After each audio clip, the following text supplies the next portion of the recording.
Abby Rose. And I do see our special, I will not let the cat out of the bag, but I'm awfully excited about that. My mother, I bet you what's going on in Williston right now. Mom was big on having background, just a nice music, probably a radio station or some of the songs. Were you like that, Joel? Was she listening to Keys 660 in the background? Probably had the big one, 660 Keys Country, ain't nothing like it nowhere. That's the slogan. Nothing like it nowhere. Ain't nothing like it nowhere. That we always have a little music on Thanksgiving in the background. Now, I've got thoughts of songs that would be in the background of various people's homes right now or places of dwelling.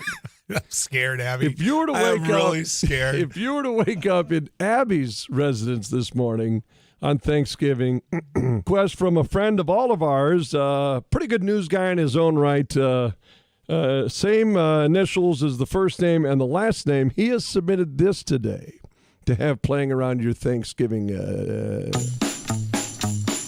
Yep. If you guessed Harlow Wilcox and the Okies. You're right. So that one's for Al this morning. What's scared is our celebrity picker. Knows it, doesn't he? It knows this song. All right, it is. He knows this is Groovy Grub Worm. Hey, celebrity picker, did you know this song? Look at, he's intense now. Did you know this song, Celebrity Picker? No, I have not. I do not recognize it. Yeah, the voice won't give that away. Yeah. Who is this?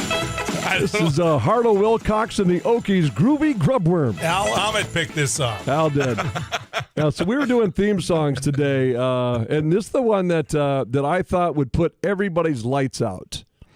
If you've had enough tryptophan, and then you pop this one in, Good Night, Irene. Oh, you are so sleeping in the first quarter, Bones. In the first quarter. You probably won't see a touchdown. You're already the scene here is sitting there. A small piece of drool and leftover gizzard hangs from his chin. And we're out. And he's debating one more piece of pie. This quarter hour's Sports brought to you by, well, it's bottom line. If Joel's wife, Sue, would have married Billy Baruch, she'd be Subaru. Muscatel Subaru brings you this quarter hour sports. The Wild did play last night against the Devils. They had a little issue with traffic, Joel. Did you see that in New York? I did. They got stuck. Oh, Kenny G, would you get off my... What'd you put Kenny G on? He'll never go away. Never go away. Never. The Wild got stuck in traffic. The game was delayed almost 30 minutes due to heavy traffic. And when it started, the Wild jumped out 2-0, Joel, and then the Devils came back, and then the Wild won in a shootout. So the shootout is what makes it. Yeah, the shootout, right? Yeah. It breaks the tie. Yes. Unlike the football game we saw with the Lions. Where there is a tie. It stayed in a tie. There's actually legislation been introduced to stop that. Well, you're the one that introduced the North Dakota legislation of recognizing Roger Maris as legitimate home run king. And it passed. I really think you should use that kind of poll to legislate on a national level where there shouldn't be ties in any sport. Yes, exactly. That was riveting legislation. Yeah, well, Wolves won last night 113 to 101. Anthony Edwards poured in 33 points, but that's not why you called, because this. Does this play in the background of your Thanksgiving? It's a shaft. Yeah. Wow. Look at Abby's head. See, even the younger generation. See how good I don't think this was? I've heard it. This is good. Let it roll. Really feel it. It's got about a 90-second musical intro. It is great. Jacko, Joel, this is something you could... Yeah, baby. Oh. Got it now, Ab? Yeah. He's a bad mother. Shut your mouth. That was my rhythm heritage for those that don't recall. By the way, should we start treating people as though they know what they already know? I think our celebrity picker is Jack Sunday today. Yes, the Jack one Sunday. of the greatest to ever grace the airwaves. I came here to get autographs of celebrities. You thought that you'd find the celebrities. There were no limos. Little do people know, Jacko, that Joel, that in is it Firth, Idaho, Jack? Firth, Firth. On a Saturday afternoon in June of '72, Jack Sunday opened up for this man, Herbie Hancock.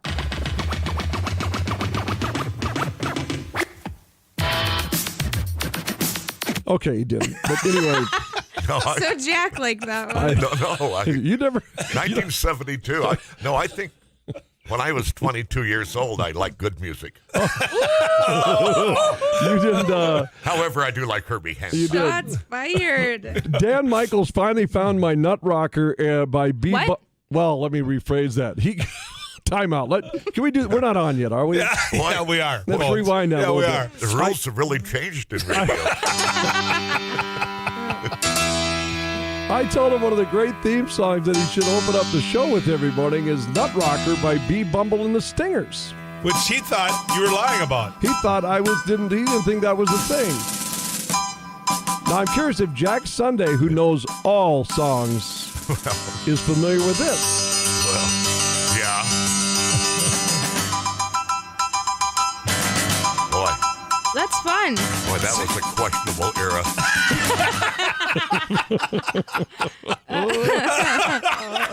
That's right. It's good to have him back. Isn't Anyway. it?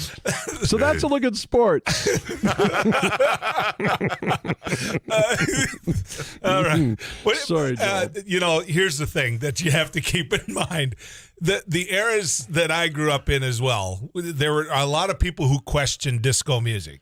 Yeah. And things are cyclical, right, Jack? I mean, Jack 1, Jack 2. I mean, Thing one. I was disco a disco music. DJ for a year and a half, so I know about questionable eras. But does it sound as bad today as what it sounded to you then as a classic rock man? Oh, certainly. It never improved. No. I liked Marvin Gaye. Huh? Yeah. What's that one song? There was one song that was about 20 minutes long, and I could let the dancers dance, and I could go out in the alley. Have a cigarette. Yeah. Jack Sunday, isn't it known that on this day, Thanksgiving, many rock stations play 18 minutes of Alice's restaurant, right? That's a Thanksgiving thing. Well, not anymore, do they? I don't think so, but I remember back in, I'm older, but I think I that love was a that thing. song. There really isn't. There's Easter music, right? There's Christmas music. There's very patriotic 4th of July music. There isn't Thanksgiving music, is there? Well, over the... Adam Sandler did one. Well, there's... Oh, yeah. I'm surprised you haven't played that yet. But There's I don't know just, that it's radio appropriate. Oh, no, you just got I to don't think it's there were more any like Easter hit songs. Yeah, though. it's more like it's... Well, you can wish in one hand and crap in the other and see which gets filled first. Now it's more like movie themes. but in Easter, you got to, here comes Peter Cottontail, right? Right. That's Okay. Easter. Patty Page. Yeah. Yeah. Okay. Right? I mean, but there is no, other than Adams, there is no Thanksgiving music. Well, I Over the river and through the woods to grandmother's house that's we go. exactly right. The horse Would that- goes away to pull the sleigh. That's Christmas, isn't it? No, No, I Jack don't think Sunday so. is so wise, Joel, because and I do have some turkey trivia on the printer back there. This is going to get scary. No, but Jack, Snood. that song Jack just sang, there was rapped a it. different name to that, but that is a Thanksgiving song. Yeah. Okay. But it wasn't. I didn't know that. I didn't know either till last night at Computer Over the river Baseball through League the that I was woods to learning that. grandmother's house we go. Yeah, that was the Over the Thanksgiving river, song. through the woods to grandmother's house we go. The horse goes away to carry the sleigh to the white and drifting snow. Oh. Oh. I'll have you know the I two had the that movie. I've played there for Abby, her head was bobbing on a couple of them, which there's hope.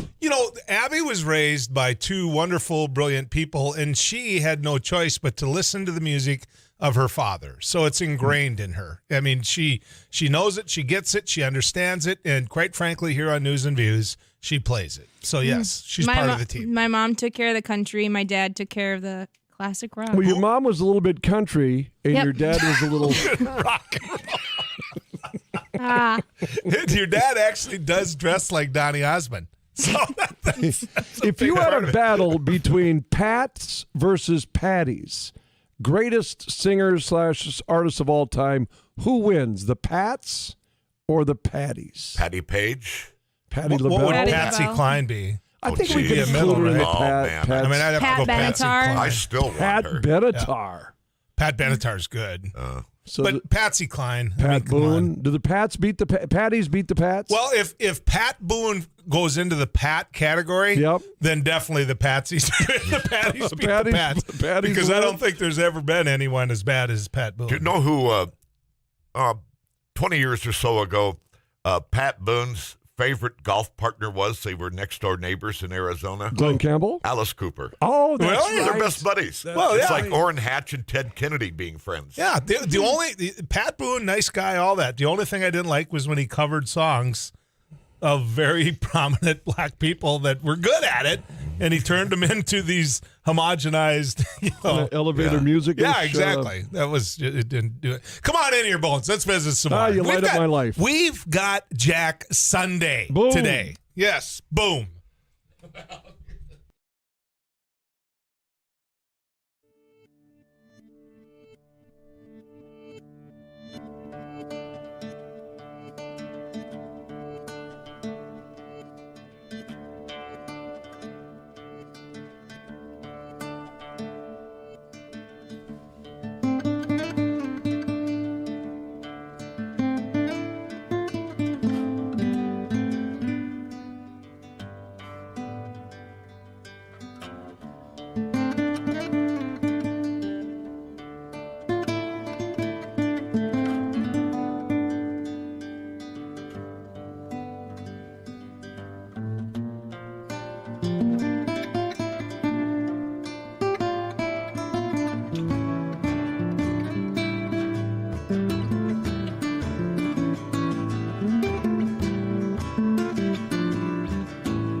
Keeping a listen now with the button? Well, this says clean edit. Clean edit? It does say that. We have it in our system. So Yeah. so supposedly. It's your Thanksgiving song. Yeah.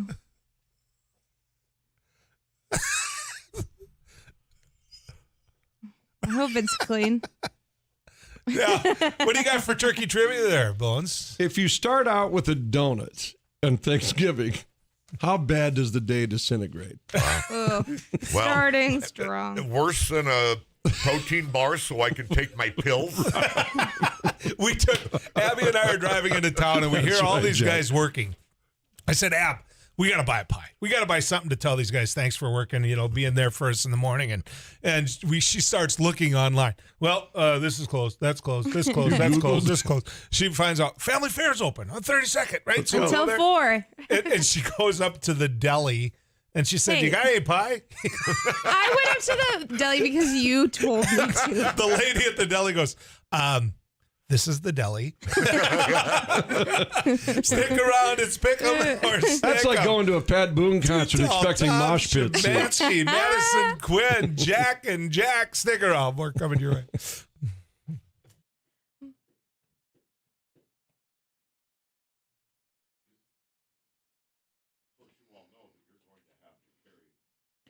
The news is brought to you by Luther Family Buick GMC. It's time to step up to professional grade. Online at lutherfamilybuickgmc.com. KFGO News, it's 8:30, currently 5 degrees in Fargo-Moorhead. We'll see a high of 24 today, sunny this morning. We'll check in with Too Tall Tom after KFGO News, get the full KFGO Weather Center forecast. A nerve-wracking day in Minnetrista yesterday. The Minnesota Vikings say defensive end Everson Griffin is getting the help he needs. General Manager Rick Spielman. Our number one concern is because of Everson, Tiffany, and his family, how much we love them and how much they are a part of this family. And that we wanted to make sure to react accordingly and do everything possible to make sure the situation was under control. Police say this all started early yesterday morning when Griffin had apparently holed himself up in his Minnetrista home following a disturbing Instagram post that he made overnight, filming himself with a gun and making statements about people being after him. Minnetrista police say Griffin called 911 to report an intruder in his home and that he had fired a shot. When they arrived, they said there was no evidence of an intruder. Spielman, who was on the scene for much of the day, says he was impressed by what he saw. I was just so impressed with how everybody worked together and handled a very difficult situation. Griffin, of course, has a history of mental health issues. No word yet on if any charges will be filed or what Griffin's immediate future with the Vikings is. That's reporter Steve Simpson. KFGO News Time, 8:31. It's 5 degrees.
Fargo-Moorhead, you're listening to KFGO News.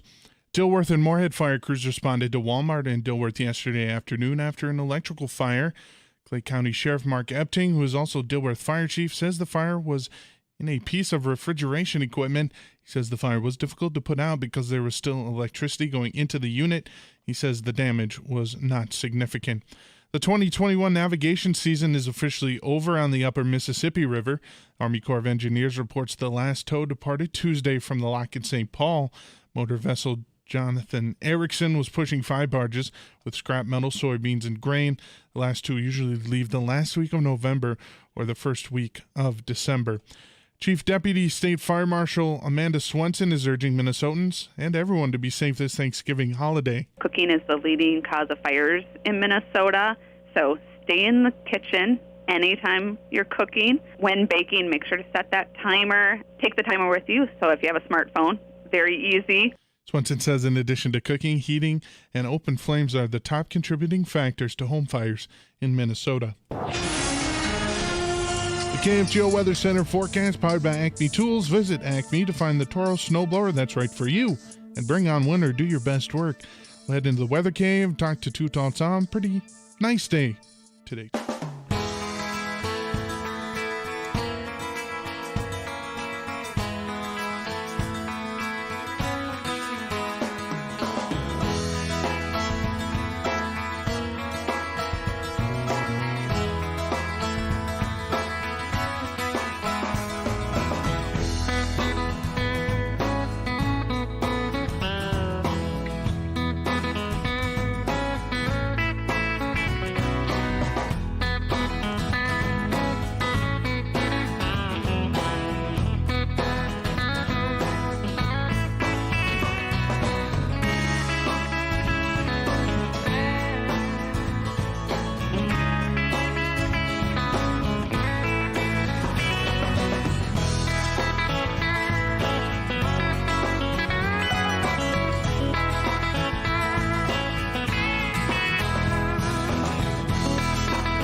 There we are, ladies and gentlemen. We've already given away Bones.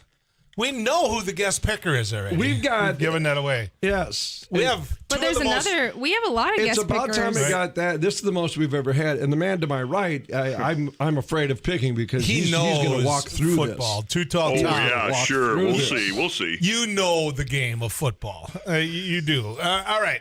Let's get to it so we don't run out of time. Ready? Should we make Jack Sunday pick first? I think Yes. so. Just as soon as we set a record for the most testosterone in the studio. Yeah. Abby's always has that. But all right. Madison Quinn is our other picker. Say hi, Maddie. Hey, guys. All right. So here we go. And gal. Thank you, Jack. I think it's generic, Jack Sunday. If you say hi, guys, doesn't that mean gals too?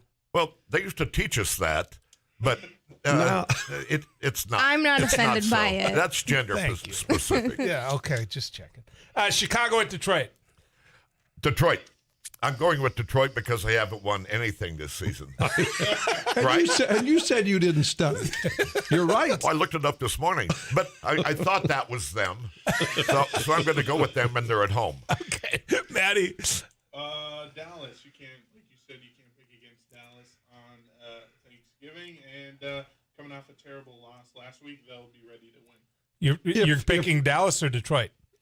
Picking Dallas over Detroit. Chicago and Detroit. Aren't we doing the first game? We're doing I Chicago. thought we skipped to the Yeah. next game. No, we didn't. I'm picking Detroit as well. Okay. Because you don't pick against them on Thanksgiving. Too tall, Tom. Little trivia here. Detroit has a 37-42-2 record all time in Thanksgiving. 740. Okay. So they're not that The dominant. team they played the most is the Packers. The team they have played the second most, the Packers have played 21 times, the Bears 13. Boom. The Bears are very beatable this year, and this is the one game I think Detroit can win. They're going to beat somebody. I can't pick against them, and plus I hate the Bears more than any team in the NFL. So they're my arch rival. I'm going with the Lions. I haven't enjoyed the Bears since Jim McMahon left. Right. So, I've never enjoyed them. Tom taught me a long time ago that for the Packers, the Bears are the rival. They are the rival. Exactly. Just keep in mind this, guys. We got to get through them all. Go ahead, Jack. I'm taking Chicago just because selfishly in my fantasy league, I'm starting David Montgomery, and I need some big numbers today, and I'm going my D-Mont's back in the action. I'm giving me Chicago. I'm going to take Detroit just because I believe everything that Tom Szymanski just proved is false, that they're dominant on Thanksgiving. Maddie, Las Vegas at Dallas. Dallas, like I said in my incorrect thing before, I'm going to pick Dallas. They had a really bad week last week. They're going to bounce back, and like you said, Joe, they're going to win on Thanksgiving. There you go. Too tall. After losing last week and Dallas playing at home on Thanksgiving, hard to pick against them. I'm going with the boys. You know, and with who? The boys, Cowboys. Oh, okay. You're familiar with America's team? You familiar with? Well, Jack. As much as he's a friend, Gus Bradley, I'm in the rare, can't pull for him today. Dallas, baby, Dallas. I'm taking Dallas. Jack Sunday. I like Dak. Okay.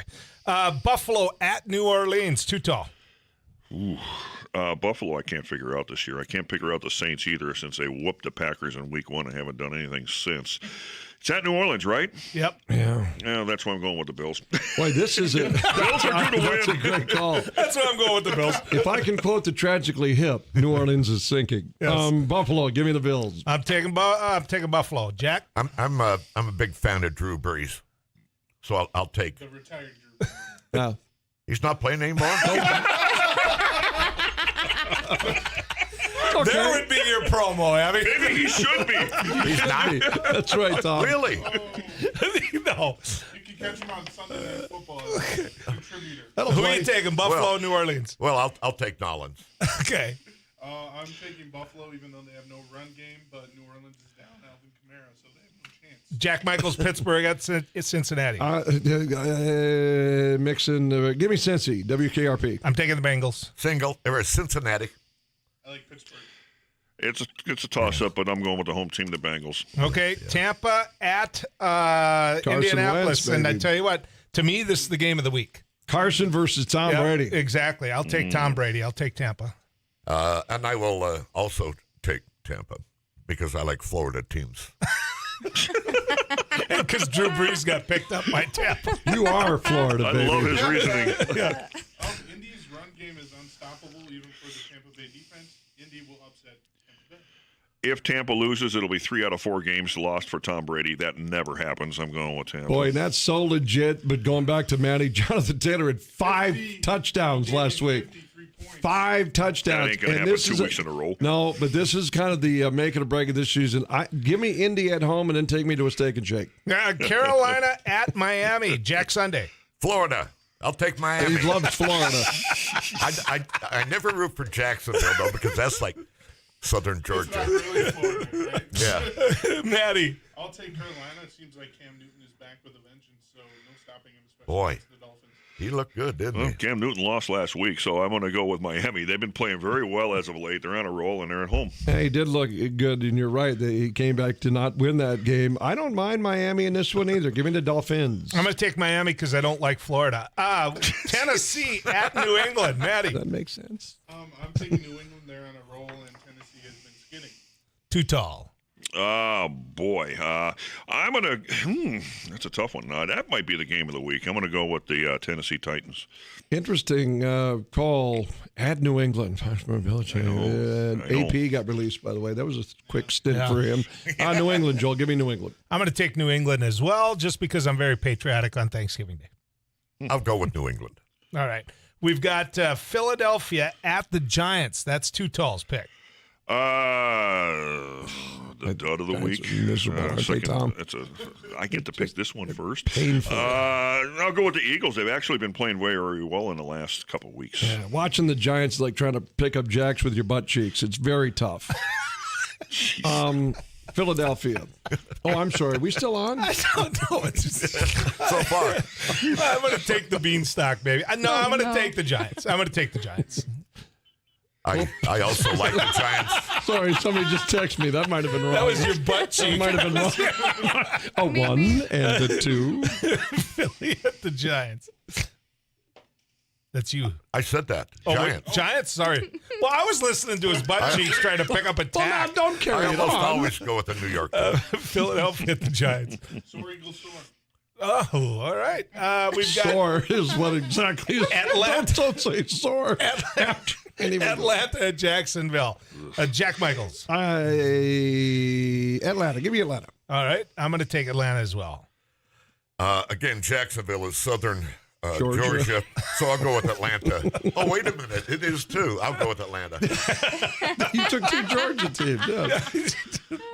I'm going to go with Jacksonville this week. Atlanta is a very underwhelming performance, even if they have Matt Ryan, who just really been bad this year. Yeah. This game and the next one we're going to pick are the 2 duds of the week, I think. I was in Jacksonville about a month and a half ago. Nice place, but I'm not going to pick for them. I'm going with Atlanta. Taking the The Jets at Houston. And again, one of the duds of the week. Tom nailed one it. of the, if I had to watch it, I'd go pheasant hunting, but I'm going to take the Jets. Me too. Yep, I like the Jets, too. Okay, good.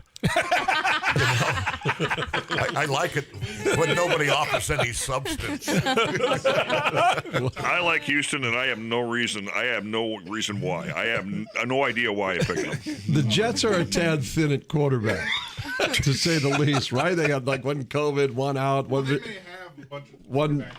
visiting his mother. Who knows what? Is I'm Drew gonna, Brees available? yes. I'm going to take Drew Brees and the Texans. All right, we'll come back with the rest of these picks, and we'll try to find Drew Brees right after this on the News and Views Radio Network.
Too Tall Tom Szymanski, Jack Michaels, and myself are doing Pick 'em or Stick 'em, and the only person that really knows what they're doing in the room is Abby Miller. That's right. Someone needs adult supervision. The braided wonder. Thanks, Abby. So we got some picks left to go. Let's get to Jack Sunday to pick the Chargers at Denver. I'll go with L.A.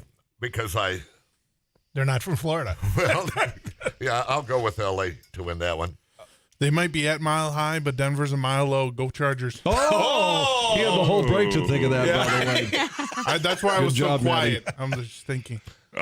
Despite Peyton Manning, I think the Chargers will find a way to win in Denver. I think they will. I'm a Herbert. I'm a Herbert guy. It's a talented QB. I'm going with Denver, and I have no reasoning why.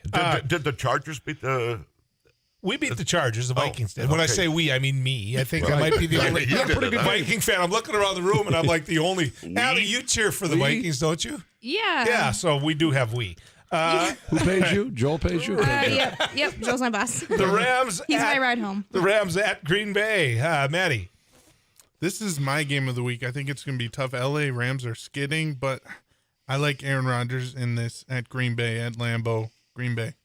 Tough game for the Pack. A lot of injuries. Rodgers with the the pinky toe broken, and the Rams coming off a bye. The Packers desperate to get to a bye, but thank goodness for the friendly confines of Lambeau Field. I look for the Packers to win by less than a field goal. As the sports director, that was about as good as you can surmise this game right there. He is spot on everything Tom just said. That they are struggling to get to a bye. They need it. I think they're a little bit tired. I think they're going to get taken right here. It could be. Yeah. It's a losable game at home, and I don't say that very often. Give me the Rams. I don't want to get too serious, but why are they waiting that long for a bye? It's odd this isn't year with the fair. Packers. No bye. team should ever have to wait till week 13. I agree. But I am taking the Rams. I'm taking the Rams mostly because that's what I want to have happen.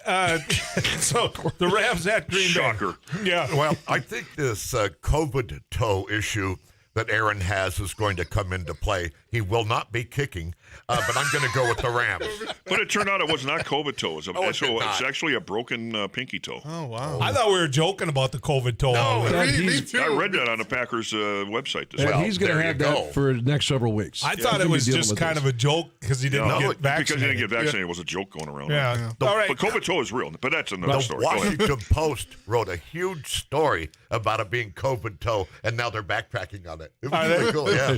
Cleveland at Baltimore. Too Tall Tom.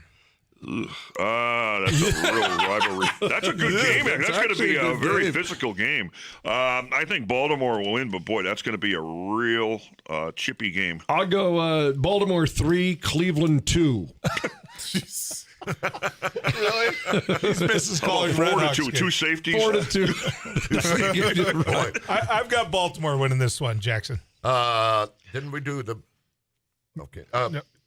Baltimore. We're not doing that. We save Minnesota till the end. Okay. Okay. Baltimore. Lamar Jackson starting on all of my fantasy teams, and I need him to have a big game. Go Baltimore. Sounds personal. All right. I'm a big Edgar Allan Poe fan. So. Jack Michaels calls this one first. Seattle at Washington. Boy, as much as I don't like to pick teams in the NFC East that aren't named Dallas, they are at home. Seattle, I can't put a finger on. They are brutal this year.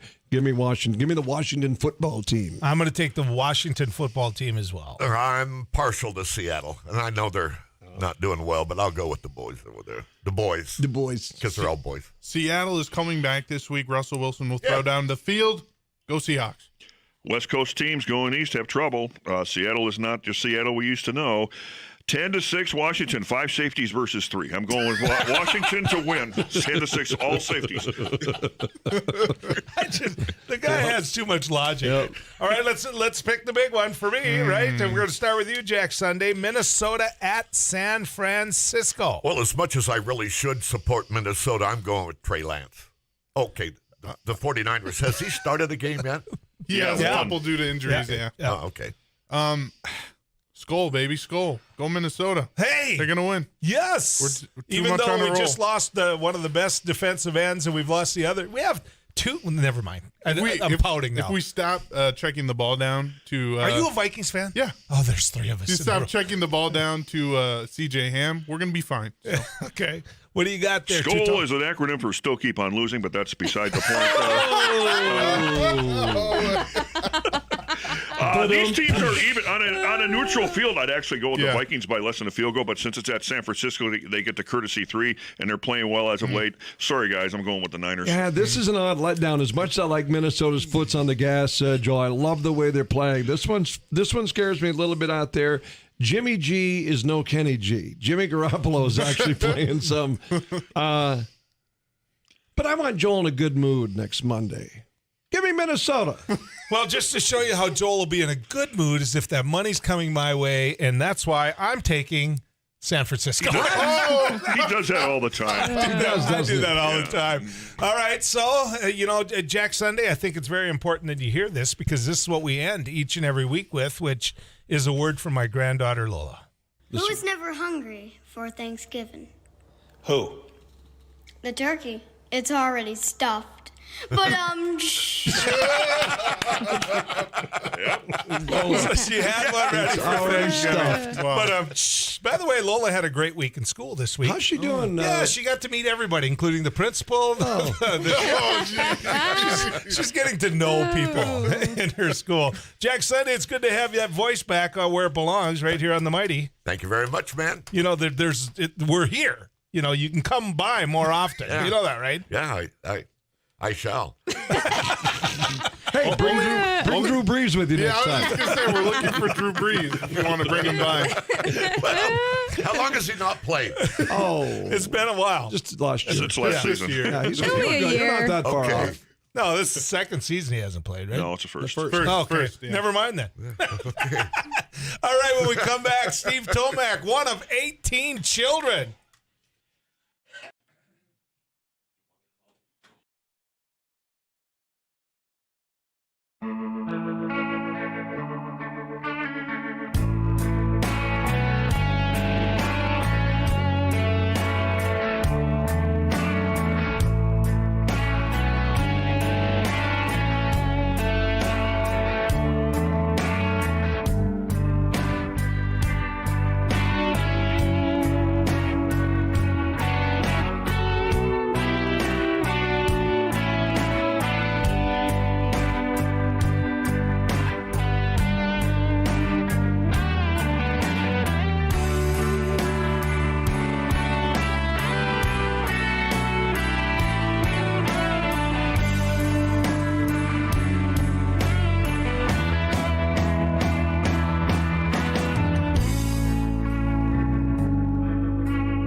and then partly sunny this afternoon, high of 24.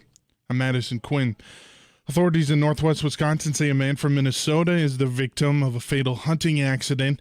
The Iron County Sheriff's Office say a caller reported an accidental discharge of a firearm around 4:30 p.m. Tuesday in the town of Saxon. Deputies and first responders tried to revive the hunter.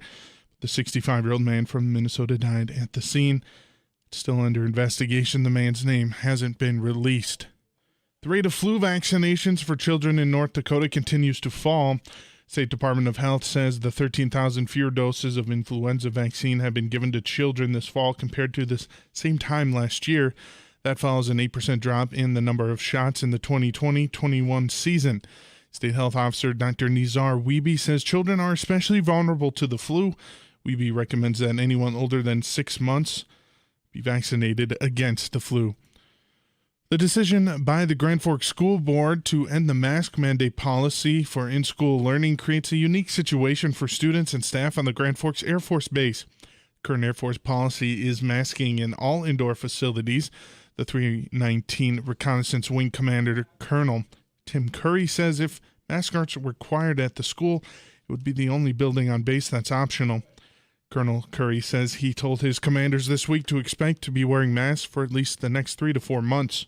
Because the data is not going to change here in Grand Forks unless we have something dramatically change in the community from that standpoint. So we're going to be wearing our masks on installation. Even though on installation our percentage is probably a lot lower because 96% of active duty are vaccinated, and then my civilians will probably be over 90 here in the next week too. Face covering mandate is now a recommendation for after-school activities. On January 17th, masks will be optional for in-class learning.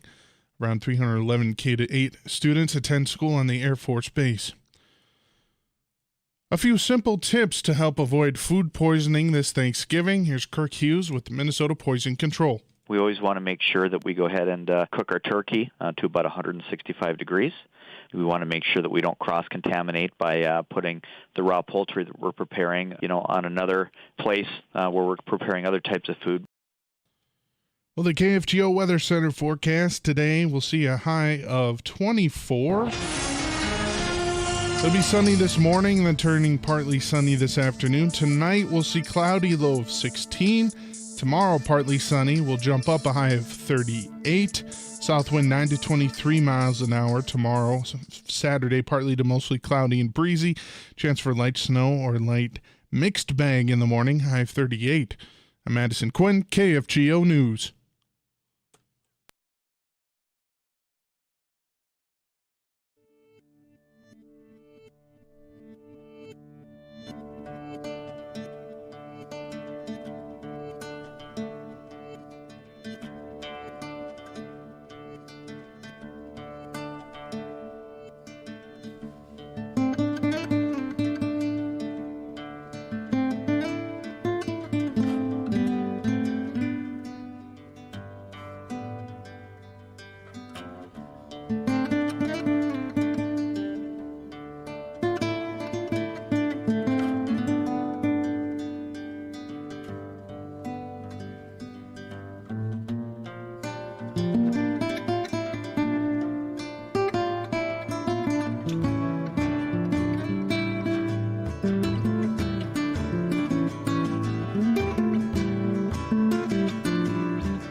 Abby, you want to say it or you want me to say it? How you want to work it?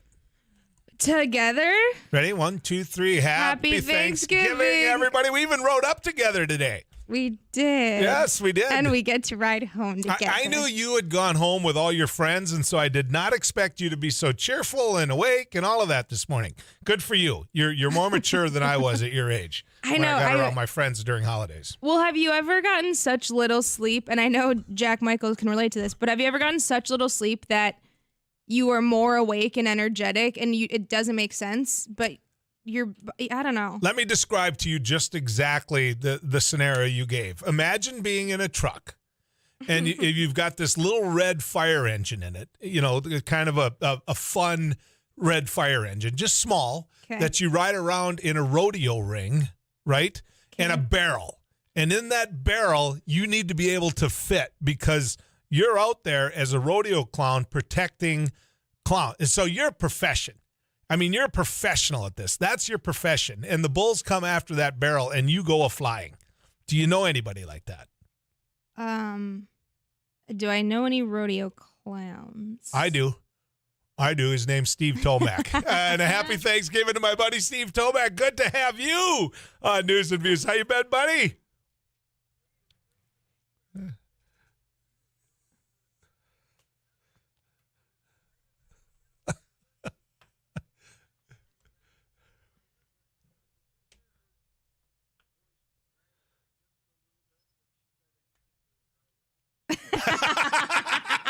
Oh, you heard that, Steve? there's a little there's a little something to that too. I am grateful for Joel bringing me home. It's going to be a fun ride after today. Jack Michaels is still in studio. Jack, do you think Abby sounded, like depressed that she had to ride home with me yet? What's the right answer here? The right answer is no. No, she didn't at all. Not at all. No, not at all. By the way, we are on air, Abby, with a member of the North Dakota Cowboy Hall of Fame, which, by the way, and we're on YouTube too. And we're on YouTube too. Yeah, you can go to YouTube and watch all of this. So, Steve, it's good to have you back on, buddy.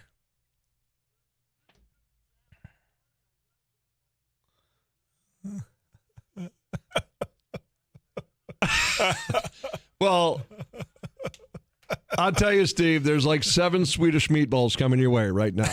As we speak. They're a little sticky by the time he sends them out, but it'll be fun. I got to tell you. So Steven, I got to hear one. Tell Abby about the only time that you ever got hurt as a rodeo clown. The time you got hurt the worst is probably the best way to describe it. It involved... Yeah. This one involves rain. I remember that. So.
Oh. Oh, yeah.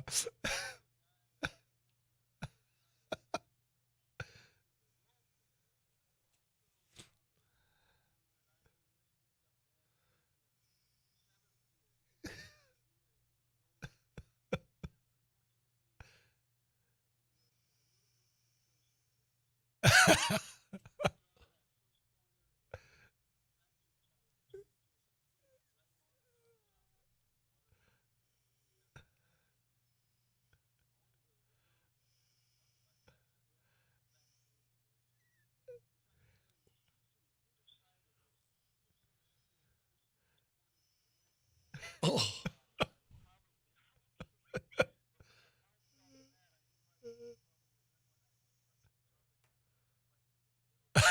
Oh my God. Oh my. That was painful to hear, Steve. Well, why I remember the story so well is because he's been in an arena with some of the toughest bulls ever, and it was a tractor tire and a pickup that got him. Got him. How long did it knock you out of the game, Steven?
They've got a lot of heart, but once you sidestep them or get around them, they kind of quit once in a while. But these Mexican fighting bulls, they do not tire. They got heart.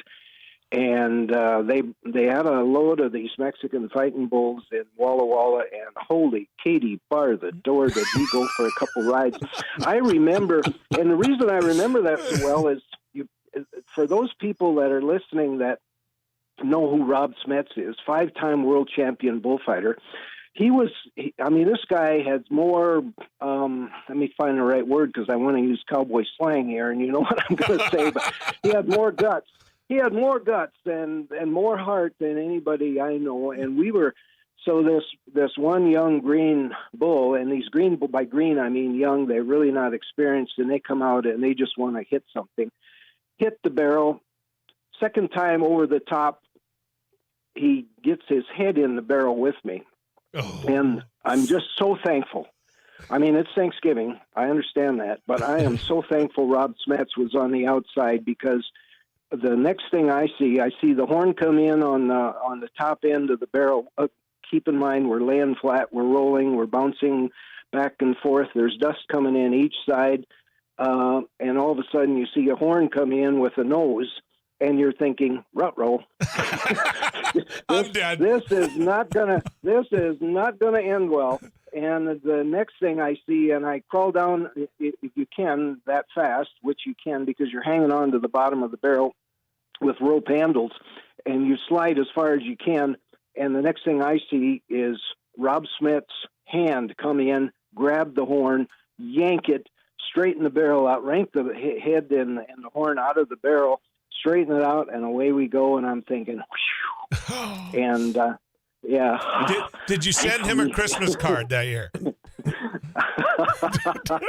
He is one of the all-time greats, and I just so thankful for him. But yeah, I did. That was 10 days later, and I was still hurting. And as a matter of fact, Joel, I have to tell you, I feel that that little injury every morning when I get up. Yeah. I can't even get out of bed unless I drop one leg over the side of the bed, and I just kind of pull myself out. That's just the way it is, and life goes on. But it was a lot of fun at the time. Jack, you've called professional games, you've called state championship games, you've called national. Could you imagine calling that? Holy cow! As he was going through that, I just thought Abby's thinking, I guess my job isn't that tough when I couldn't work with Joel.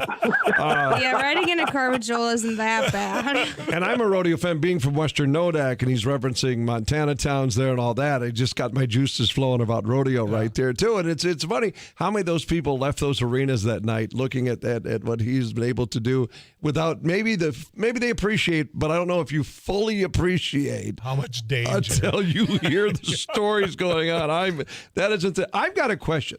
I know the whole see red kind of thing, but are they colorblind? Are they, or do they actually see color? They see your makeup? Are they, the bulls? I don't know if bulls. I've been told that bovines are cattle are colorblind. But I do know that they see motion, and the theory was, at least when I started, that you would wear something like a referee's uniform. You'd wear black and white, and they'd see motion. And of course, your objective as a rodeo clown is to protect the rider, and because a rider is fairly defenseless once he gets bucked off, at least momentarily, and so you want to attract enough attention from the bull so that the bull takes a dive at you and not at the rider. And so, at least in the early years, I always thought just the contrast, black and white. So I did use the referee's uniform for a bit, but then I found out that, you know what? These animals are smarter than most people give them credit for. Everybody charges at the referee. Everybody. Well, you know, Joel. All right, let's get to Two Tall Tom and get our weather forecast. Tom?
He was one of 18 kids, ladies and gentlemen. One of 18 kids.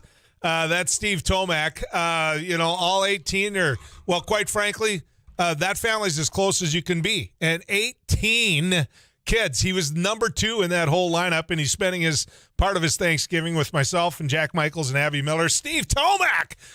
Steven, I have to ask you, when you're one of 18, how many girls were there in that 18? There are 9 boys and 9 girls, and unlike the Heitkamp family, we had enough for 2 baseball teams. We had enough for 1. We did, especially when the girls kept bringing home other girls to live at our house. But but you and Dennis had 7 sisters to fight with, right? Didn't you, or something Exactly. Like that? Yeah, 5 actually, but we kept adopting. That's what I noticed. So which one of those girls? And there had to have been one of those 8 girls, Stephen, or 9 girls, I should say, that wouldn't get out of the bathroom. Which one was it? Well, I don't think you can I really don't think you can narrow it down to just one.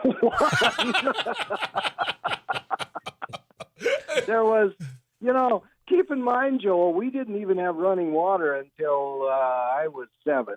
In 59, we got running water. I guess I was 6. But we moved to a ranch kind of right on the North Dakota-South Dakota state line. And then we got a bathroom with actual real running, with a flush toilet. Up to that point, you really didn't have bathroom issues. And then it was such a luxury that I think everybody, pretty much respected. I don't recall, there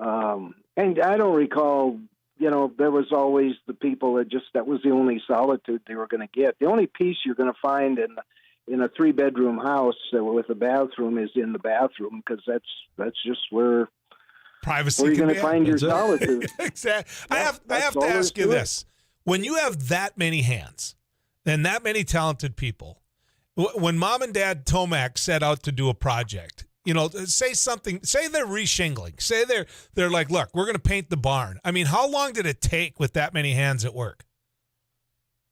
That's a really interesting question. It didn't take long if you could get everybody motivated, but it's like managing a radio crew, Joel. I mean, you get these guys motivated and headed in the right direction, then you get the heck out of their way. But I mean, if you're weeding trees or hoeing the garden or doing something that takes a lot of community support, it might take a while to get ages 5 through 18 kind of motivated. And keep in mind, too, that once you hit the magic age of 18 or 17 or maybe even a little before then, you were eligible to work off the farm. So on the summers, you probably weren't home unless Dad really needed some help, So 18. At least that.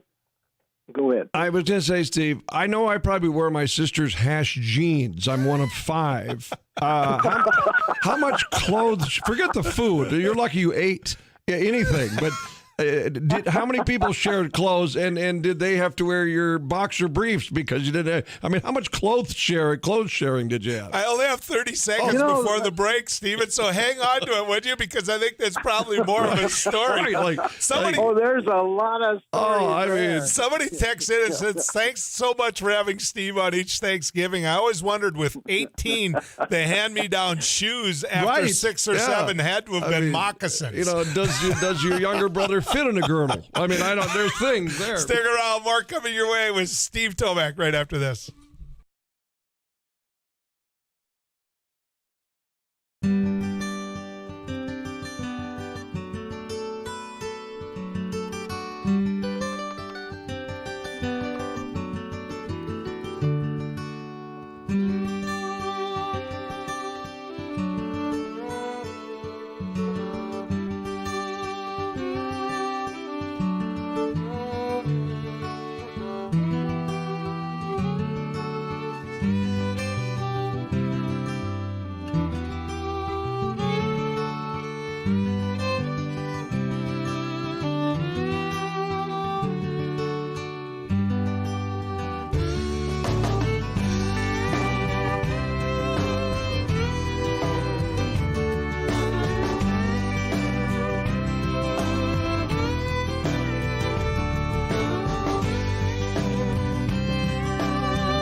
News and weather brought to you by Pioneer House Assisted Living. They offer the independence of your own apartment with the convenience of extra assistance when needed. KFGO News, 9:30. It's currently sunny, 7 degrees out there. We'll climb up to a high of 24 today. Meteorologist Tom Chemansky says sunny this morning and partly sunny this afternoon. Less wind, coming south 4 to 14 miles an hour. I'm Madison Quinn. A sister of a North Dakota farmer jailed in Ukraine, accused in a murder-for-hire plot, says the family is under great emotional strain and has few answers. 50-year-old Kurt Grohans is believed to be in prison on claims that he and a woman in Ukraine were planning to assassinate a top ag official in the country. Christy Magnuson talked about her family's concern on KFGO News and Views. It's the worst possible nightmare any family could ever experience, especially when you are notified during the middle of the night receiving this type of information and have no contact with your brother overseas. We feel so helpless.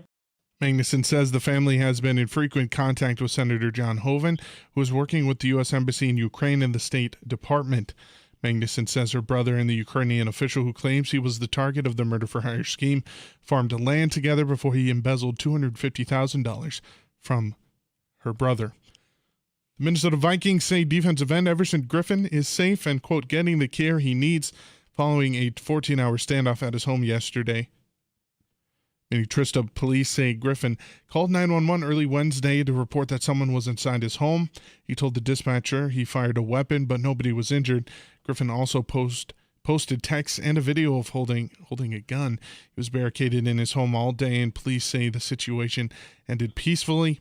The Vikings said in a statement, quote, our focus remains on his health and safety and providing the proper resources for Everson and his family. Chief Deputy State Fire Marshal Amanda Swenson is urging Minnesotans to be safe this Thanksgiving holiday. Cooking is the leading cause of fires in Minnesota, so stay in the kitchen anytime you're cooking. When baking, make sure to set that timer. Take the timer with you, so if you have a smartphone, very easy.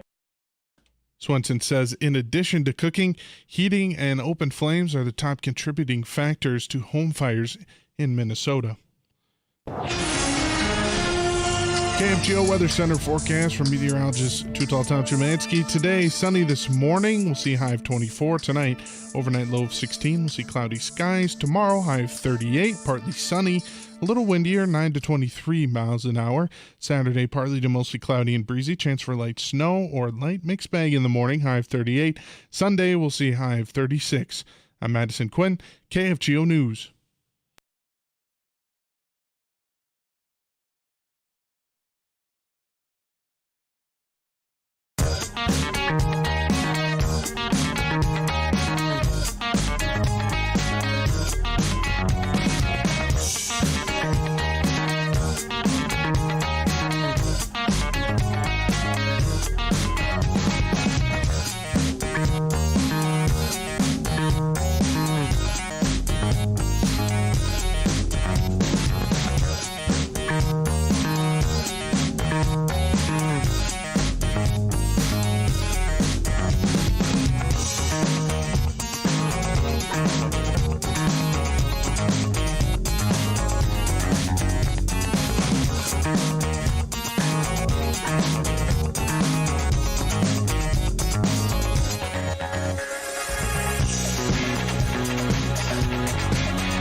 We were talking about clothes before the break. Steve Tomac, one of 18 children from St. Anthony. That's where he lives now, North Dakota. Jack Michaels here, Abby Miller here. Steve, Jack asked you before the break. Who wore what? What it was like going to school in girls' clothes.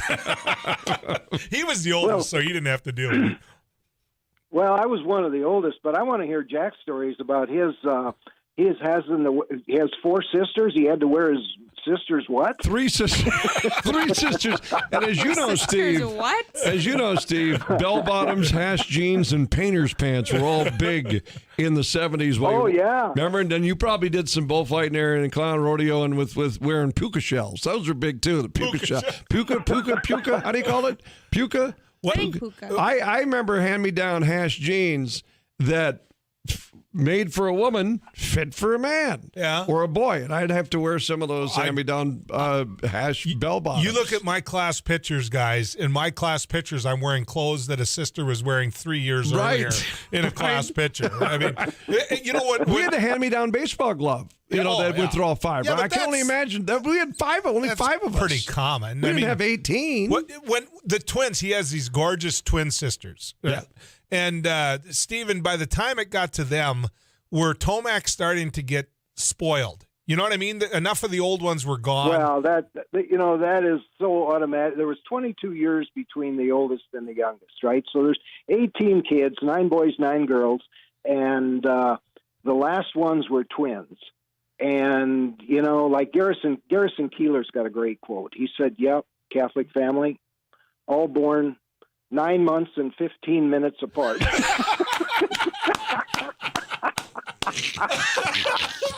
But by the time the twins were born, everything was out the window. I mean, we were disciplined. Obviously, the younger ones were not, but that's pretty typical about all the families. Back to the hand-me-down question, I have to tell you that I went to North Dakota State University. Go Bison! Go Bison! And my folks actually dropped me off there in 1972, fall of September 1972. Took me up there. I think the only reason they wanted to go along is they wanted to see who my roommate was, so they were still protective. I appreciated that, but they dropped me off, and I can still remember that because when I went to college, the first thing I wanted was my own pair of blue jeans. No lie. That's what I wanted. I just wanted a pair of jeans that I could wear when I wanted to wear them. I didn't have to look around. I didn't have to wear something dirty. I didn't have to borrow them from somebody else. So we had a lot of hand-me-downs, then.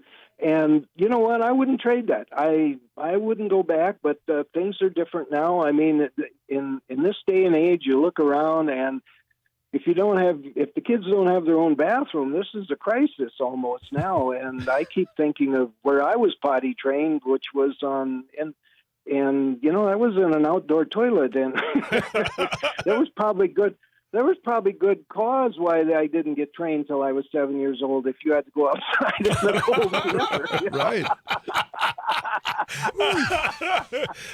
Steve, one of 18. I've got somebody that's going to join us for a quick second or two here. One of 11. Great, kids. Great. And that is someone we sat with in the North Dakota Senate all the time, Senator Deb Mather. And Deb, good to have you. Hey, guys. Hey, how's it going, Deb? Hey, Steve, quit your whining. Our outhouse was the playhouse for my sister and I. We even painted it in there and tried to fancy it up a little so we'd have a playhouse. So, Deb, quick question for you. We hear from the male perspective what it's like to have all those younger sisters. What was it like to have all of those brothers? Did they look out for you? Did they pick on you? I mean, what happened? I'll tell you what, I only had 4 brothers, and I feel sorry for my little brother because with 4 older sisters right ahead of him, he was constantly barraged with women running around in underwear, bras and panties. And at best, trust me, I know about that. Yeah, I bet you do, Joe. Yeah. No, brothers are great, but my sisters are even more special. So, at Thanksgiving, all I got to eat was the tail of the turkey. We had so darn many kids and aunts and uncles, and you were lucky if you got a chair. I have a picture of my sister and I sitting on my uncle's lap, and that was the only place to sit at. She couldn't have enough high chairs. So, okay, quick question for you, Stephen. What day was bread making day? Bread making day was, I asked my mom that, she used to bake 20, 30 loaves whenever, and I asked her, I said, I don't remember, Mom, which day did you bake bread? And she said, she looked at me kind of with a serious look and said, whenever we ran out. Yep, that was it. I have a question for Deb. This is Jack. I just hung around and I've got to run here shortly. But how do you, and I'm serious, how did you beautify an outhouse? Well, we painted it. We could never get the smell out of it, though. So it wasn't a real fun playhouse, let me tell you. I was trying to imagine this playhouse / outhouse. Like, do you just hang it was a plant? two-roomer. You had the entryway and then the seat, the parlor where everybody sat. Did you have? We didn't cook in there a lot. Did you, Steve? I realize you had the plaque. If you sprinkle when you tinkle, be a sweetie and wipe the whatever that whole thing. I'm sure I see all these things in there. Quite the image I'm saying. These two both know what a Montgomery Ward catalog That's is. exactly. You bet. Well, Sears yeah. Roebuck. That's You right. bet. Right, because Steve didn't have toilet paper. I mean, they used the Montgomery Ward. So No, we had exactly catalogs too. Yeah. So Deb, your mom made bread whenever you ran out? Yeah, I remember her having fresh baked bread when we'd come home from school. And what a treat. The house smelled great, and we'd always have her fresh choke cherry jelly and a slice of bread for a treat. So Well, mom cool. would make what we called butter horns. I don't know what, but that was mom's big, she made baked bread. And I always got a kick you guys out of the girls would try to talk to mom, towards the end of mom's life, say, Mom, how'd you do this? How'd you do that? And she just look at him and say, well, I don't know. You feel it, and yes. Think about that. In those days, there was no recipe you looked up. It was like, no, you had a little flour. Okay, that feels right. I mean, a little bit of this and some of that. Yep. I mean, Steve, in your case, you didn't have to worry about leftovers. You had 18 people. It was all gone by the end of the day. Well, And they had a that's why, skinny dog that didn't get leftovers. Yeah, you got to keep in mind, we say 18, but when I was a senior in high school, really, there was only 15 of us home at one time. So it isn't like there was 18. And as far as Deb only getting the tail of the chicken, heck, I'm glad you got the tail because all I got was gravy. And we liked it. Okay, I got. We liked it. We liked it that This way. one goes out to you first, Steve. Was a certain night a certain meal? I can tell you during Lent, there was a lot of cornbread, and so you knew Fridays, at least Fridays during Lent, there was at least in our house, and I still like it today, goulash, which is just noodles and hamburger. How about those were probably the two. On Sundays, fried chicken. Still love fried chicken today, especially the way Mom made it. How about you, Deb? Lent, definitely, Steve, you're right on. It was disgusting to me, the pea and cheese pasta salad, and some people love that, or a tuna casserole, hot dish in our days. But yeah, it all depended on how tired Mom was. Some nights it was a ring of sausage and pancakes if she had a tough day. So yeah, for me to this day, I still don't eat tuna. Because for a long time, Fridays, whether it was Lent or not, was meant to not eat meat. And my mom was Lutheran and converted to Catholicism because my dad wanted her to. Never made the full conversion. Mom said she did. She went to the Catholic Church, but I don't think she ever made the full conversion. She'd have one bite of lutefisk with the whole tuna fish. Oh, God. All the lutefisk and one bite of tuna fish. I remember when fish prices were so high. And Father Grady came into church, and he was pointing out, of course, everybody in church primarily raised beef or hog or whatever. And he said, you see these fish prices? And it was Lent. And he goes, I don't know about you, but I'm going to have a hamburger tonight. And everybody was like, yes, Father, way to go. So, Deb, you're down in the Twin Cities visiting the boys, or what are you doing? That's what I'm doing. I'm going to have fun with the granddaughters today and just enjoy being with family. All right. Well, happy Thanksgiving to you. I'm glad Thank you. Glad happy you shared. Thanksgiving, everyone. You bet. Now I have this image of a little kid house that's an outhouse. Right. Never could get the smell out of it. Well, that was their playhouse. Yeah, exactly. When we come back, they did Rally Around the Plunger every Wednesday morning. Anyway. What do you do? What do you do? I can't control them. Let's get to the weather cave and visit with Too Tall Tom. Tom?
Tomac. I served with him in the state Senate, one of 18 children.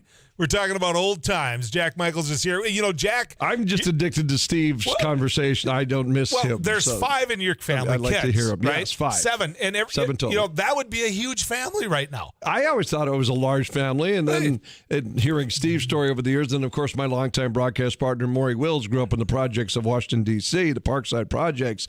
And I think there were 11 in the Wills family. And these were talking, like Steve talks about, 1 bathroom, 11 children. Then his neighbors in those same projects in D.C. were the Short family, S-H-O-R-T. They had 13 in there. So there's 24 between the Wills and the Shorts. Maury used to talk about that all the time. Wow. And hearing Steve is like, hearing Steve talk is like one of my old times chatting with Maury on our long road trips about, everything. Now, he didn't have to beautify an outhouse. Then, like Deb did, but it's amazing how you just learn to adapt. So, Steve, the best way to keep everybody is to work them. I mean, you got to work them, right? I mean, because your parents obviously had the philosophy, you're going to be good people if you work. You go to church and you work, right? So, how often in very cold weather were you outside? What was it like milking those cows when it was 20 below out there? Well, just like you guys, I mean, we had our chores too. Everybody had assigned chores, and that would depend on kind of the pecking order as to who's doing this and who's doing that, and and all of that stuff. But I mean, there was it was twice a day, every day on the cow milking thing. I mean, but you want to go back to memory lane, and I bet you, Jack, both of you guys can probably relate to this. The fun part about milking cows was, we each had our own assigned cows, perhaps, or we had to milk 1 or 2, but was feeding the cats while you were milking, right?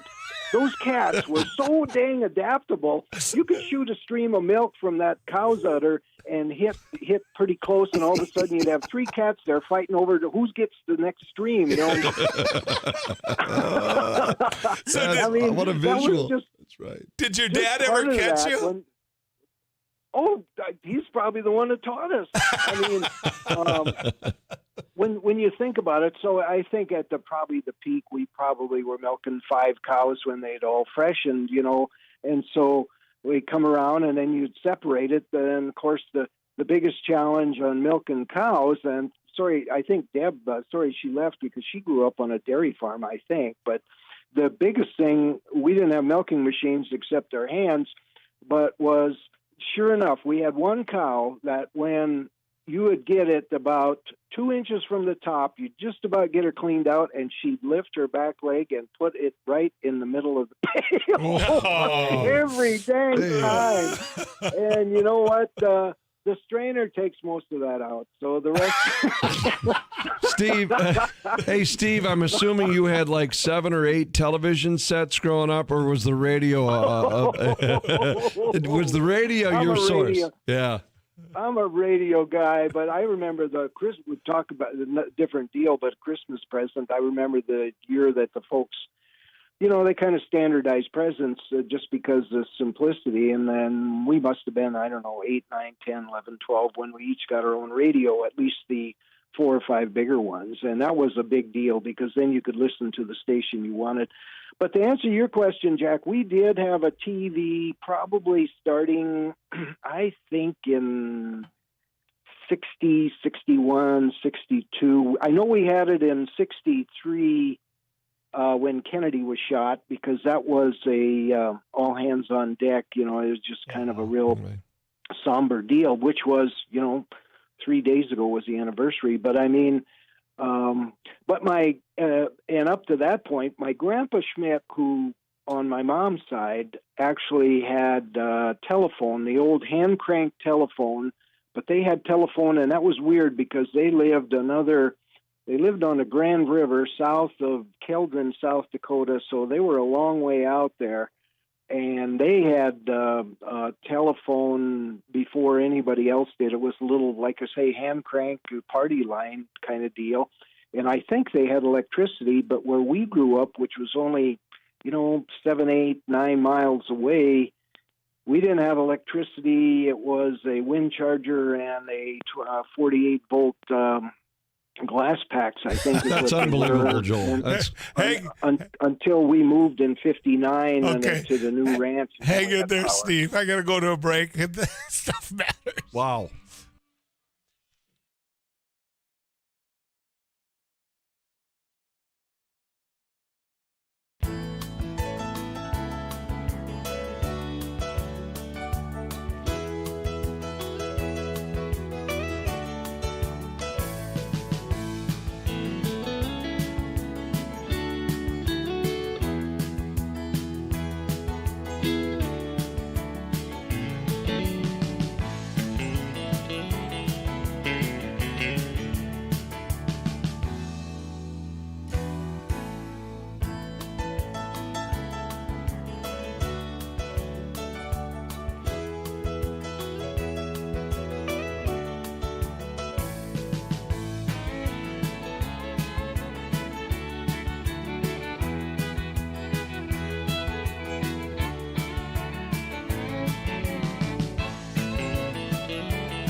Dwayne, you hang in there. We'll get to you. Steve Tomac, somebody said, please put Steve Tomac on your show each and every Thanksgiving. Another one, Hank's Thanksgiving. Happy Thanksgiving to the News and Views crew watching you a little bit on YouTube. I can't help but think Abby's job is not unlike herding cats. So take that as the compliment it's meant to be. Steve Tomac, one of 18 children. Steve, by the time you must have taken, 2-3 rigs to church on Sundays? I mean, or did some go on Saturday night and some go on Sunday? Oh, no, it was Saturday Mass at Watauga, South Dakota. And that was an adventure because at the peak of the Tomac, when I was a senior in high school, it was a station wagon and 2 pickups. And that's how we got to church. Now, it was only 6-7 miles into Watauga, but Saturday evening Mass, and like I say, the station wagon and 2 pickups. And that generally got us to wherever we wanted to. You know, you had a beater pickup, and then you had a better one that had maybe a ball hitch for a cattle trailer or something. But that was kind of an adventure. There was one time, and I think I don't remember I shared this one, but it was the blizzard of 66, 67. There was 2 or 3 years in a row we had blizzards. And this wasn't the devastating one of 66, or maybe it was, but it just seems to me it was a May blizzard, not the March blizzard. And I remember, I think after 2 weeks at home after the blizzard, because the county couldn't get in and plow the road, and I think Mom and Dad had decided, okay, this is enough.